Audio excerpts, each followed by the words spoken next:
အပိုင်းနှစ်ဂရီစကားနဲ့စမ်းကြဲသောလက်ဆောင်ကျမကရှင့်ကိုရမူမဲ့သူမဟုတ်ပါဘူးငကာဝရီရဲ့စကားတန်ကအေးမြပေမဲ့တီဟာရဲ့ရင်ထဲမှာတော့တိတ်ခနဲဖြစ်သွားရစေပါသူမရဲ့အသားတွေကနှင်းပွင့်တယ်လို့ဖြူဖွေးနေပြီးဝိယုံစင်းအောက်ကလက်ချောင်းလေးတွေကလူသားကရောက်ထပ်ပူနီးတွေ့ရလွန်းနေပါရဲ့ဒါပေမဲ့ဒီနေရာကငကားပွားအိုင်လေ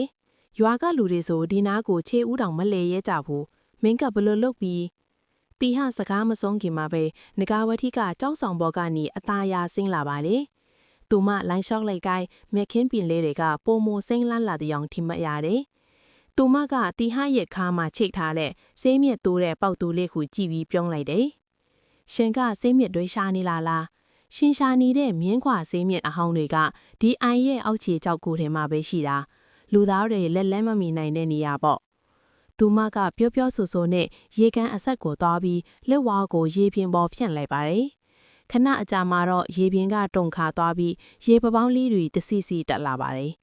နောက်တော့ရေထဲကနေအလွန်တောက်ပါပြီးထူးခြားတဲ့အနီရောင်ဆေးမြစ်တစုကရေလိုင်းလေးတွေနဲ့အတူကန်းဆက်ကိုလွင့်တက်လာပါတယ်ဒါကိုယူသွားပါရှင်းရရွာမှာဖျားနာနေတဲ့သူတွေကိုကုသပေးလိုက်ပါတီဟာအန်အောလွန်းတို့ပါဆက်အဟောင်းသားဖြစ်နေမိတယ်ဒါတွေကတကယ်ဆေးမြစ်အစ်စ်တွေပဲ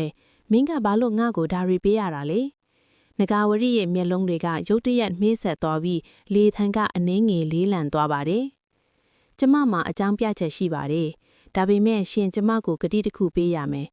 ဒီနေ့မြင်ခဲ့တာတွေကျမအကြောင်းတွေကိုဘေးသူကိုမှမပြောပါနဲ့တကယ်လို့ရှင်ဂတိဖြတ်ရင်တော့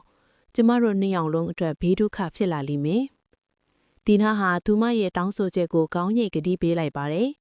ဆေးမြစ်ဒီကိုကောက်ယူပြီးအိတ်ထဲထည့်လိုက်တဲ့အချိန်မှာပဲတောအုပ်ထဲကနေထူးခြားသောလေပြင်းတစ်ချက်ဝှေ့တိုက်သွားပါတယ်။ဖုံမုံတွေရဲ့တည့်ရချောင်းတွေကြားတီဟာမျက်စိခဏမှိတ်လိုက်ရပြီးပြန်ဖွင့်ကြည့်လိုက်တဲ့အခါမှာတော့ကြောက်ဆောင်ပေါ်မှာငကာဝရီမရှိတော့ပါဘူး။ရေကန်ထဲမှာတော့အလွန်ကြီးမားသောအစိမ်းရောင်အရိပ်တစ်ခုရေအောက်ထဲကိုငုပ်ရွှေသွားတာကိုသာလှမ်းမြင်လိုက်ရတော့ပါတော့တယ်။တီဟာတယောက်ရင်တုံပန်းတုံနဲ့ရွာကိုပြန်လာခဲ့တယ်။သူ့စိတ်ထဲမှာတော့ငကာဝရီရဲ့လှပတဲ့မျက်နှာနဲ့သူမပေးခဲ့တဲ့တတိပေးစကားတွေကတဝဲလဲလဲချောက်လက်နေပါတော့တယ်